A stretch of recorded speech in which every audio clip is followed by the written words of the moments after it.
näiteks sellest, et Euroopa demokraatia elab ka praegu kriisis, mis on erakorraline. Naturellement, adresser mes premiers mots en soutien pour celles et ceux qui directement ou indirectement sont affectés par cette crise, par ce virus qui... To all those who are directly or indirectly affected by this crisis, this global crisis, we express our gratitude to all citizens who are working, who are also accepting these severe restrictions on their liberties, which have such an impact on their everyday lives for each and every one of us. Now, there can be no doubt, the only option right now is to come together, shoulder to shoulder, to come together as different regions of the world and to work together. And that's exactly what the European institutions will help us to do. So let me just give you some information about how the Council has been acting in this crisis now. We've had 3 council meetings via video conference that were focused on this crisis and trying to provide solutions and answers and coordinating actions, finding ways to coordinate and cooperate amongst countries.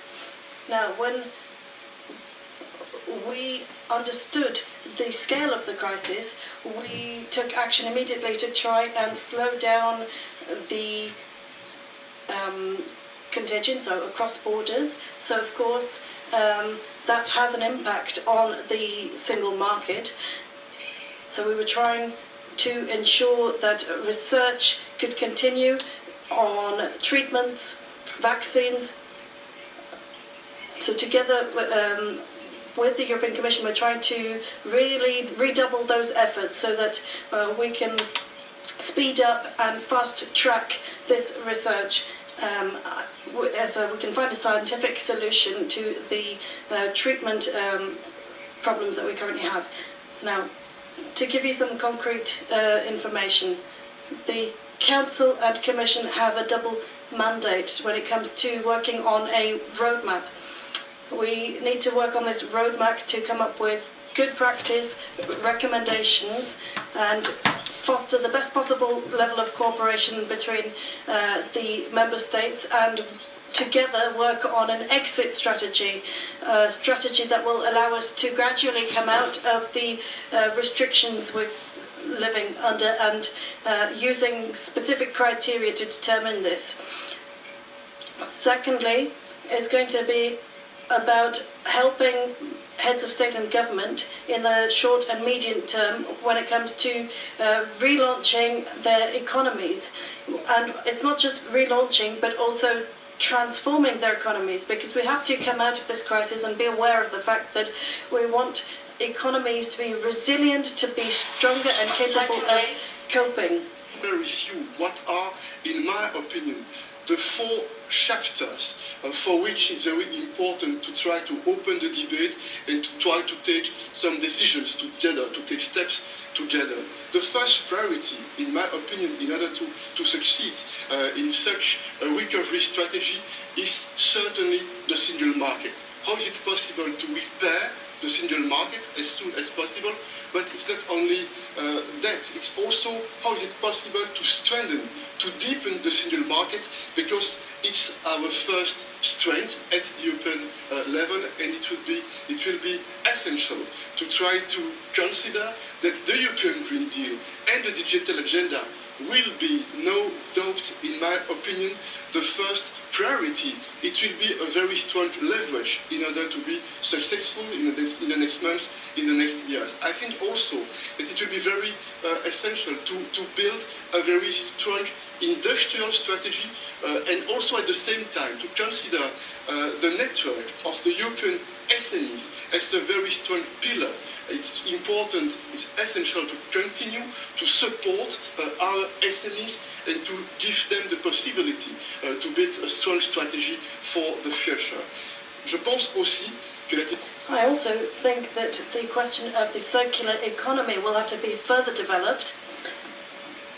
Now, there were some very good, solid proposals that had been discussed in Parliament and that had been put forward by the European Commission, because looking to the future, we'll need to further develop that idea of a circular economy so that we're able to transform the structure of the economy in the wake of climate change and make some strategic changes that will take place here in the European Union. So that's something that we'll have to consider. We'll have to have solid European assets involved in this, and that's going to have an international dimension.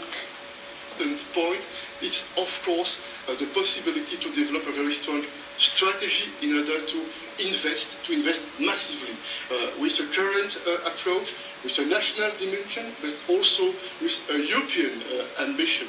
And it's certain that we will continue all our political efforts in order to reach an agreement regarding the next European budget. We had the occasion to discuss a lot the last weeks, the last months about this very difficult topic, but maybe it's a unique occasion. The next 7 years, how is it possible with this European budget to give some tools, some possibilities in order to develop this strong strategy which we need for our common future. La Banque Européenne d'Investissement. The European Investment Bank is a key instrument that we must use as well. You will have seen that even before the coronavirus struck, I've been arguing for boosting the capital of the European Investment Bank to increase the leverage that we have through that. So the ECB, the EIB is going to show solidarity. It's going to be a key piece of the puzzle when it comes to guaranteeing a level playing field and ensuring that all the member states and all European citizens can look forward to succeeding and have the same kind of ambitions.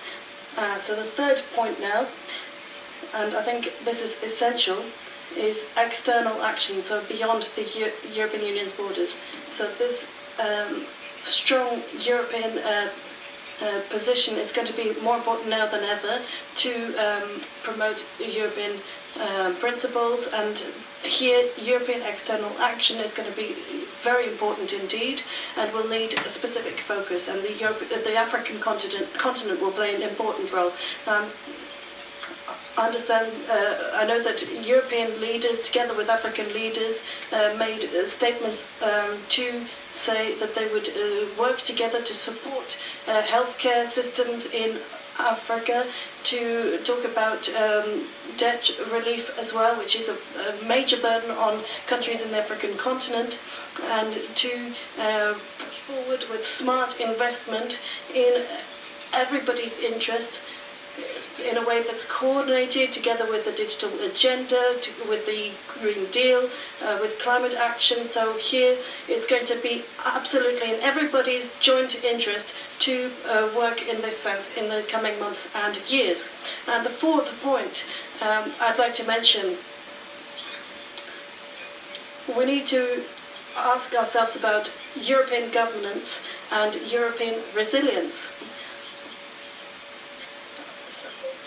How can we ensure that we emerge from this crisis stronger? How can we improve cooperation procedures and processes? And I know this was discussed a lot, the conference on the future of Europe. Within a few months, when we can really launch this idea, we will need to create a democratic space, a political space, not just for European institutions, but for citizens across Europe to come together and shape Europe's future. So there's clearly going to be an ambition here to push forward change, to adjust things, and to really hone in on European values of solidarity, of freedom. And those will be the core issues we'll keep coming back to. That will be the red line, our guiding line here. We'll need to try and keep our heads above water and keep an eye on the values that bring us together and that will drive us forward. So, in short, there are many challenges that we face right now. I think we've shown in the past that we've been able to cope with adversity in difficult times, and sometimes it takes a crisis to bring people together to really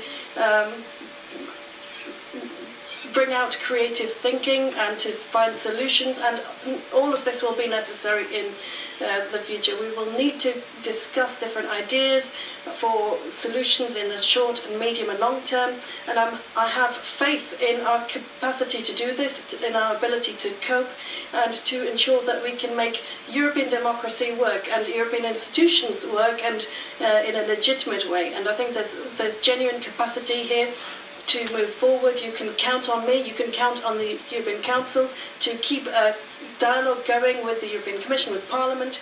So thank you very much for the resolution. This is going to be guiding our work in the short, medium and long term in the European Council. So I also, of course, this will be implemented in the 27 member states in the future. Thank you. Presidente. Thank you, President. I now declare the voting open on the first voting round. The voting is open. I now give the floor to President von der Leyen, President of the Commission. Go ahead, you have the floor.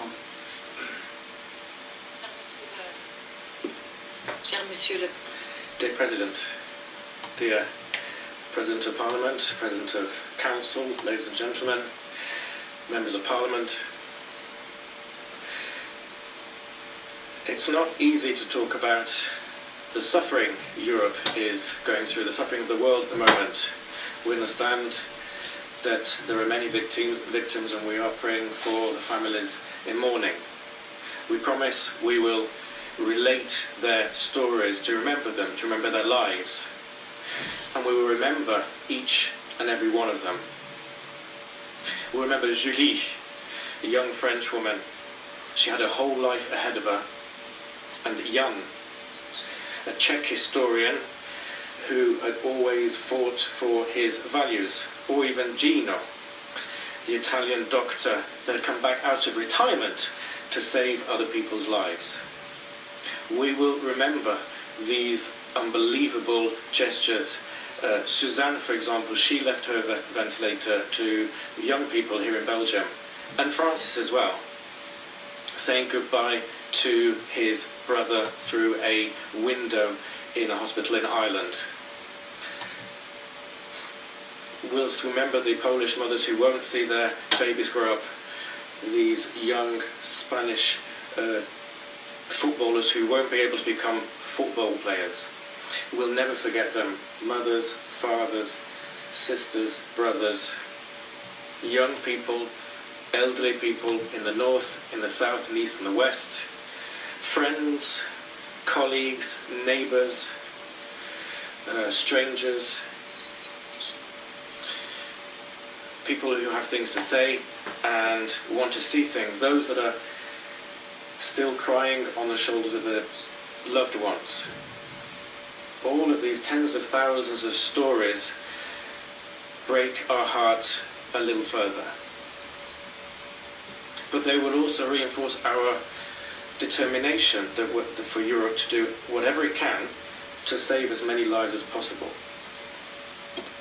You cannot overcome a pandemic of this speed and this scale without the truth. The truth about everything, the numbers, the science, the outlook, but also about our own actions. Yes, it is true that no one was really ready for this. It is also true that too many were not there on time when Italy needed a helping hand at the very beginning. And yes, for that, it is right that Europe as a whole offers a heartfelt apology. But saying sorry only counts for something if it changes behavior. And the truth is too that it did not take long before everyone realized that we must protect each other to protect ourselves. And the truth is that Europe has now become the world's beating heart of solidarity. The true Europe is standing up, the one that is there for each other when it is needed the most. The one where paramedics from Poland and doctors from Romania save lives in Italy. Where ventilators from Germany provide a lifeline in Spain. Where hospitals in Czechia treat the sick from France. And where patients from Bergamo are flown in clinics to Bonn. We've seen medical supplies go from Lithuania to Spain and respirators go from Denmark to Italy. In fact, we have seen every piece of equipment go in every direction across Europe, from whoever can spare it to whoever that needs it. This makes me proud to be an European. Of course, there are still some who want to point fingers and deflect blame, and there are others who would rather talk like populists than tell unpopular truths. To this I say, stop it. Stop and have the courage to tell the truth. Have the courage to stand up for you. Because this union of ours will get us through. And it will be as strong tomorrow as we make it today. And if you need inspiration, just look at the way the people of Europe are standing together, with empathy, humility, and humanity. And I pay tribute to all of them. To the delivery drivers and the food suppliers, the shopkeepers, the factory packers, and the balcony clappers. The companies changing their production lines to make the supplies we urgently need. I pay tribute to the Portuguese volunteers sewing masks for their neighbors, or the 7-year-old Greek pianist who composed an isolation waltz to keep people going. Above all else, I thank and I pay tribute to our heroes, the medics, the nurses, the care workers. They are the ones with bruises in their faces and tragic images in their hearts and minds. The ones holding the hands of the sick as softly and as lovingly as the families that cannot be there. They are the ones saving our lives and saving our honor. The ones we must protect so that they can protect us all. Und genau darauf konzentrieren wir. And that's what we're focusing on. That's why we've put forward a supply of medical devices. That's why we're investing together in investigation into vaccines. That will be key for those who desperately need these devices. We have the best experts in the world. We've brought the best experts throughout Europe together who, by sharing their knowledge, can save lives. We can lift VAT of medical devices coming in from third countries. And this is a huge but simple promise. For every single euro we make available, we will be using it for every possible way to save lives and to make sure that European lives are protected. That's why we said that for all of the funds that are currently available in our budget to use this for this crisis. That's up to 3 billion euros going directly to where it's needed. New ventilators, new protection equipment, new tests for the most deprived, for the weakest, especially for those in the refugee camps. That's why we're saying that for each euro that comes from the European Structural and Cohesion Funds, we will put that into the fund to fight against the coronavirus. These funds can be sent to the regions where they're needed most. Co-financing, all of the other conditions will be lifted for the moment. So with this package that this House is going to vote on today, we are now reaching the limits of what we can do. People's livelihoods. Europe has had economic crises before, but we have never had an economic shutdown like this. Nobody is to blame, and everybody will need support. We need unprecedented measures to do this and to make sure our economy is ready to bounce forward as soon as possible. And here again, the truth matters. Europe has done more in the last 4 weeks than it did in the first 4 years in the last crisis. We have made our state aid rules more flexible than ever. In the last few days alone, we have approved schemes that will provide 1 billion euro to Croatian businesses, 1.2 billion for Greek SMEs, or 20 million to Portuguese fishermen. There are many more examples I could pick from Latvia and Estonia to Belgium or Sweden. For the first time in our history, we triggered the full flexibility in the Stability and Growth Pact. Along with bold measures taken by the European Central Bank, this provides unprecedented fiscal and financial power. And the last week's decision by EU finance ministers mean a further 500 billion euros will be available to all of those who need it. As part of this, I urge all member states to make the most of SURE, the new scheme proposed by the Commission to protect Europeans against the risk of unemployment. It will provide 100 billion to help governments make up the difference if your employer has reduced your hours or if you're self-employed and need help. The beauty of SURE is twofold. First, it will help those in need to pay their rents, bills and food, and keep other businesses alive in the process. And second, it is the definition of European solidarity. The member state that can will put up guarantees so others can support the hardest hit in their countries. As a result of all this action, Europe's collective response is well above 3 trillion euros. This is the most impressive response anywhere in the world. But we know we will need more, a lot more. Because this will be a long haul and the world of tomorrow will look very different than that of yesterday.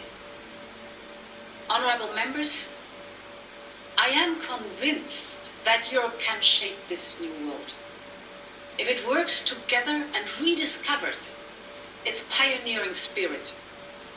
And for this, I want to cite a sentence from the Ventotene Manifesto, written by two of Italy's and Europe's greatest visionaries, Ernesto Rossi and Altiero Spinelli, one of our founding fathers, writing from their prison on a remote island at the height of the war, when all hope of a united Europe seemed lost.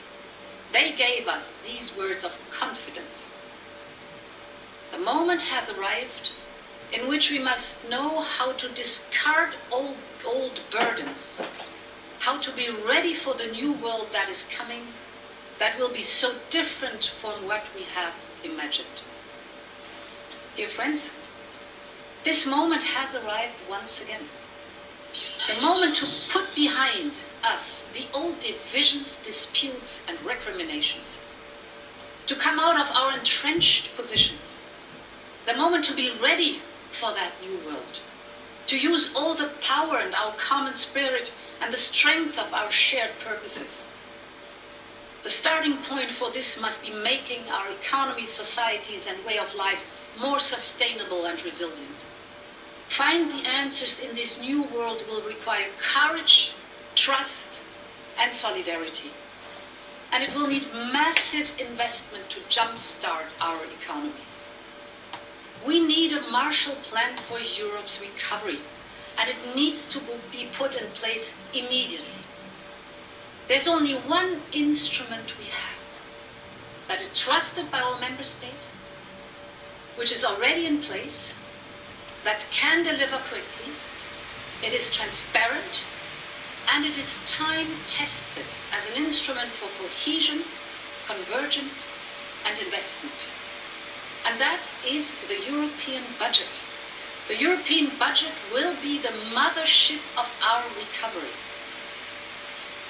And for that reason, the next 7-year budget must be different to what we had imagined, just as Spinelli said. We will use the power of the whole European budget to leverage the huge amount of investment we need to rebuild the single market after Corona. We will front-load it so we can power that investment in those crucial first years of recovery, because this crisis is different from any other we have known. It is severely hitting healthy companies because public life is shut down. And this is why we will need innovative solutions and more headroom in the MFF so it can unlock massive public and private investment. This will kickstart our economies and drive our recovery towards a more resilient, green and digital Europe. By that, we not only support, but reshape our industries and services today towards a new reality.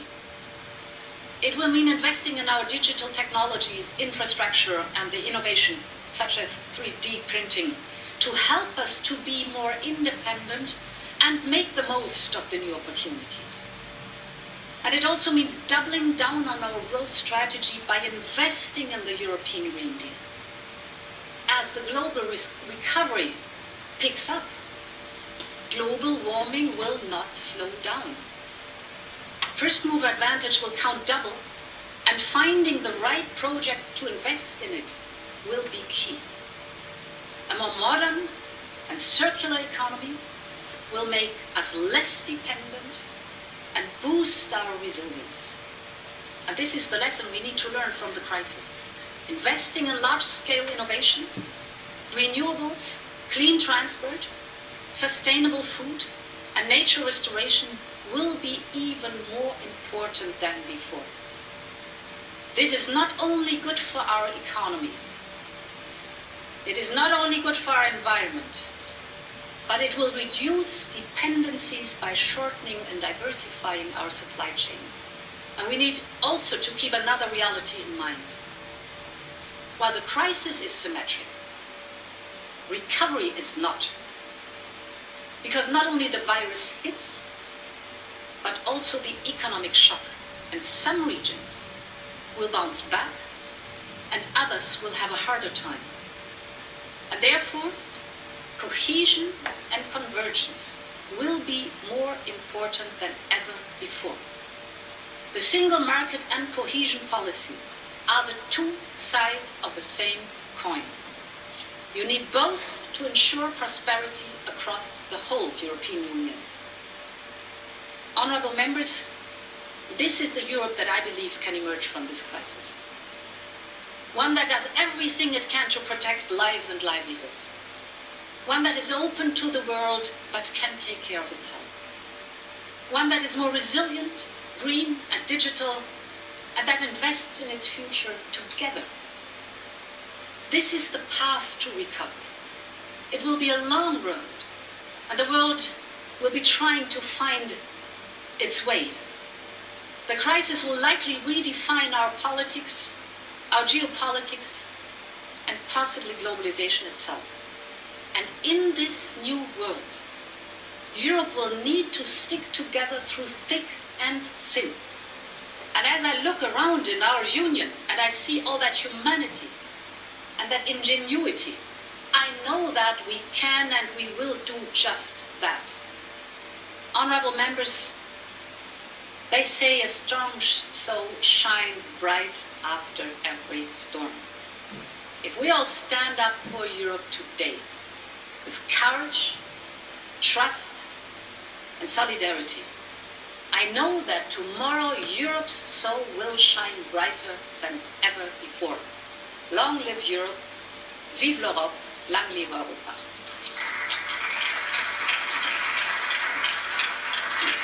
Grazie. Thank you, President. And now let us hear from the political groups. For this part of the discussion, it would be possible to have some kind of link up with the group leaders. Let's just hope it works.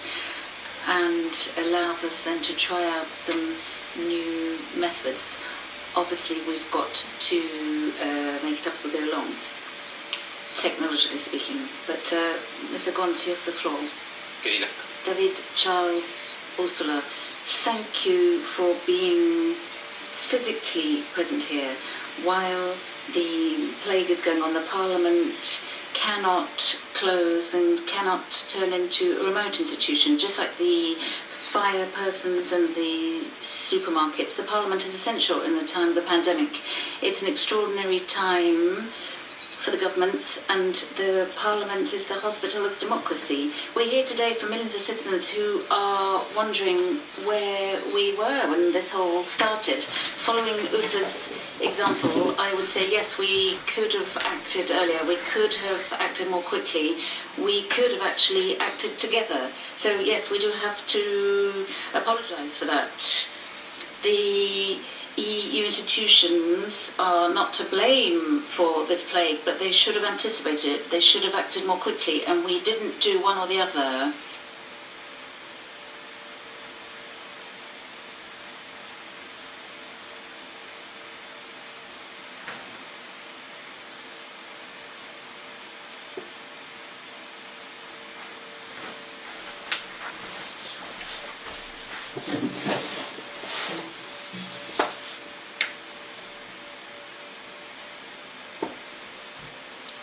Apparemment, we have a small problem, technical problem. I don't know if it's come from Europe.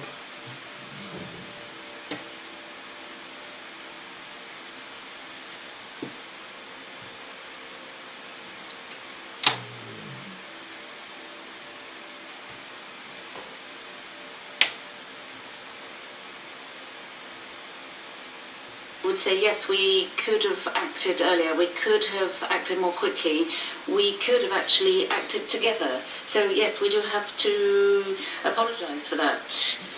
The EU institutions are not to blame for this plague, but they should have anticipated it, they should have acted more quickly, and we didn't do one or the other.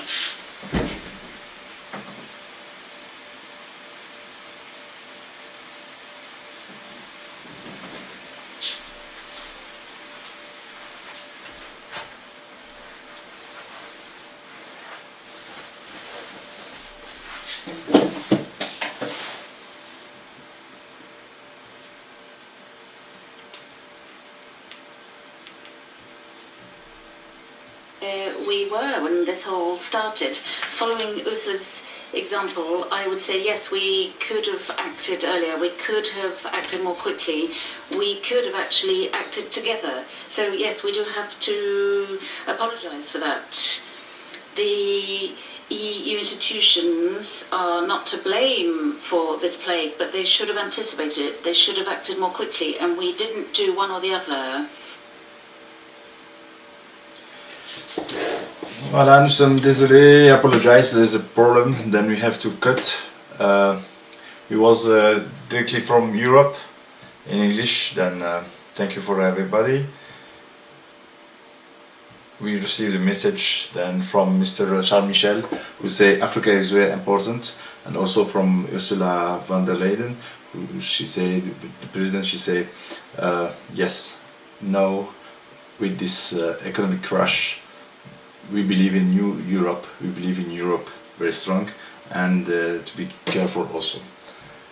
Voilà. It was Amin Hashimi from Brussels.